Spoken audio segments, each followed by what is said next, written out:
Good morning बच्चों। आज का मैं टॉपिक है लेटर राइटिंग। आज मैं आपको पत्र लिखना सिखाऊंगी कि इंग्लिश में पत्र लिखते हैं, कैसे लिखते हैं। तो सबसे पहले हम लेटर राइटिंग का भाव अभिव्यक्ति यानी कि एक्सप्रेशन का एक उत्तम माध्यम है। इस एक अच्छे पत्र के लिए हमें निम्न नीचे दिए गए पॉइंट को जरूर देखना है। वो देखो क्या है। सबसे पहले पत्र लेटर का जो एम होता है ना, उद्देश्य होता है, लिखने वाले के लिए मस्तिष्क में स्पष्ट होना चाहिए। यानी कि हमें मान लेना चाहिए, सबसे पहले हमें डिसाइड करना चाहिए कि हमें लेटर किस लिए लिखना है, क्या उद्देश्य है, क्यों लिख रहे हैं। हमारे माइंड में ये पक्का होना चाहिए कि हमें लेटर किस उद्देश्य से लिखा जा रहा है। सेकंड में बड़े वाक्यों को प्रयोग ना कर छोटे छोटे वाक्य लिखें, यानी कि बड़े बड़े जो सेंटेंस होते हैं उनका यूज़ ना करें, सिर्फ जो छोटे छोटे सेंटेंस होते हैं उनका यूज करें। और लैंग्वेज जो होती है ना, भाषा, वो क्या होनी चाहिए, सिंपल होनी चाहिए ताकि आसानी समझ में आ जाए। 3 पॉइंट में देखो, अलग अलग पॉइंट के लिए अलग अलग पैराग्राफ बनाए, यानी कि आप पॉइंट लिख रहे हैं तो उनके लिए अलग अलग पैराग्राफ बनेंगे। सभी पॉइंट को बड़े क्लियरली लिखा होना चाहिए, सब अच्छे से समझ में आना चाहिए जितने भी पॉइंट्स लिखे हों। फॉर्मल, सेमी फॉर्मल व पोलाइट लैंग्वेज में लिखे होने चाहिए।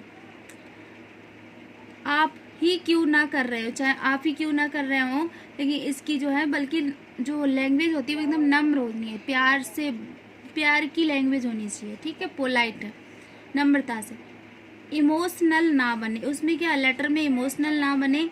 यू और यू डिडंट का यूज ना करें, ठीक है ना, यू और यू डिडंट का यूज नहीं करना है।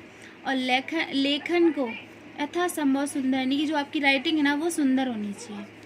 देखो, आज मैं आपको बताऊंगी बिजनेस लेटर, जो व्यवसाय पत्र होते हैं वो कैसे लिखे जाते हैं, इनका फॉर्मेट बता। सबसे पहले हम सेंडर्स एड्रेस लिखते हैं। तो सेंडर्स एड्रेस वो होता है जो हम, यानी पत्र भेजने वाला होता है ना, उसका पता लिखते हैं, जो पत्र भेज रहा है उसका एड्रेस यहाँ पर लिखते हैं।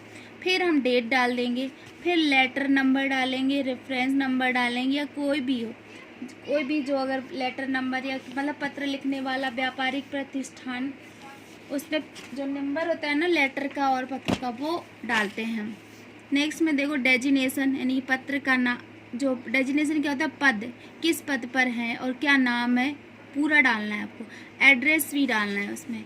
तो ये देखो यहाँ पे लाइन दिख रही है इसमें, और यहाँ पे फिर सब्जेक्ट होना चाहिए एक लाइन में। सैल्यूटेशन वो होता है जिसमें आप, सैल्यूटेशन में क्या करते हैं, किसी अधिकारी को पत्र लिख रहे हैं और वह अधिकारी पुरुष है, अगर वह अधिकारी पुरुष है तो उसके लिए हम डियर सर लिखेंगे, या और अगर वो अधिकारी क्या मैम, यानी कि कोई फीमेल है, लेडीज़ है, तो उसके लिए डियर मैडम लिखेंगे, ठीक है। तो फिर हमारा कम्युनिकेशन में देखो क्या है, और इसमें क्या है, सैल्यूटेशन में हम मैन भी लिख सकते हैं, डियर सर्स भी लिख सकते हैं, ये दोनों लिख सकते हैं। कम्युनिकेशन में देखो क्या है, ये पत्र का के सेंट्रल पार्ट होता है ये कम्युनिकेशन। इसमें क्या होता है, आपको लगभग बराबर शब्दों के 2 या 3 पैराग्राफ बनाने हैं। कितने बनाने हैं, बराबर शब्दों के 2 या 3 पैराग्राफ बनाने हैं। आपकी जो लैंग्वेज है वो बहुत ही मीठी और क्लियर होनी चाहिए, सेंटेंस छोटे होने चाहिए। कम्युनिकेशन लिखते समय कोई भूमिका ना बनाए, जो विषय प्रेषित करना है उसे सीधे ही लिखना आरंभ कर दें, और तथ्य व आंकड़ों का प्रयोग करें। जैसे निम्न एक्सप्रेशन से पत्र आरंभ कर सकते हैं, जैसे कि फॉर एग्जांपल मैं बता रही हूँ, I am writing to complaint about to express my dissatisfaction with, या फिर ऐसे भी कर सकते हैं, we are please to receive your letter number. इस तरह से आप लिख सकते हैं। नेक्स्ट आगे देखो, एंडिंग में क्या होता है, पत्र की जो समाप्ति होता है ना, पत्र का अंत एकदम छोटे से सेंटेंस से करें, जिसमें क्या लिखना है कि आप लिखेंगे उसमें, और उसको कोई नज़दीकी को आपको शो नहीं करना है। जैसे थैंकिंग यू लिखें तो अच्छा है, जैसे कि awaiting to hear from you soon, ये भी लिख सकते हैं। Always ready to serve you, ये भी लिख सकते हैं। Looking forward to hearing from you, ये भी लिख सकते हैं। Closing phrase and complimentary phrase, ये भी लिख सकते हैं।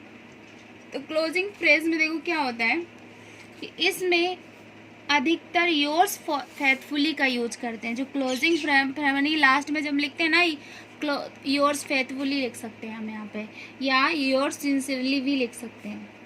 तो नेक्स्ट देखो आगे क्या होगा कि नेम ऑफ बिजनेस फर्म, आप किस कंपनी के लिए लिख रहे हैं उसका नाम लिखेंगे, ठीक है, कौन सी कंपनी, और फोर लगा कर लिखेंगे, और क्या लगा के लिखेंगे, फोर, जैसे फोर रिलायंस इंडस्ट्रीज लिमिटेड, इस तरह से। फिर यहाँ पे सेंडर्स के जो यानी जो भेज रहा है ना उसका साइन होना चाहिए यहाँ पे। फिर यहाँ पे सेंडर का नाम लिखा होना चाहिए, और आप जो सेंडर है वो क्या है, कौन से पद पर है, वो नाम होना चाहिए। फिर एनक्लोजर में आपको कोई भी है, जैसे कि कोई साथ में कोई पत्र लिख रहे हैं या दस्तावेज का जिक्र किया, कोई डॉक्यूमेंट्स मंगाए, तो आप यहाँ पे ऐसे लगा सकते हैं। फिर पोस्ट स्क्रिप्ट है, अगर तो यदि ज़रूरत है तो कोई भी है तो आप यहाँ पे इसका नंबर लिख सकते हैं। पोस्ट स्क्रिप्ट से क्या होता है कि पत्र लिखते समय यदि कोई महत्वपूर्ण बिंदु छूट गए हों तो उनको आप इसमें लिख सकते हैं, तो इसके प्रयोग से बचा जाना चाहिए।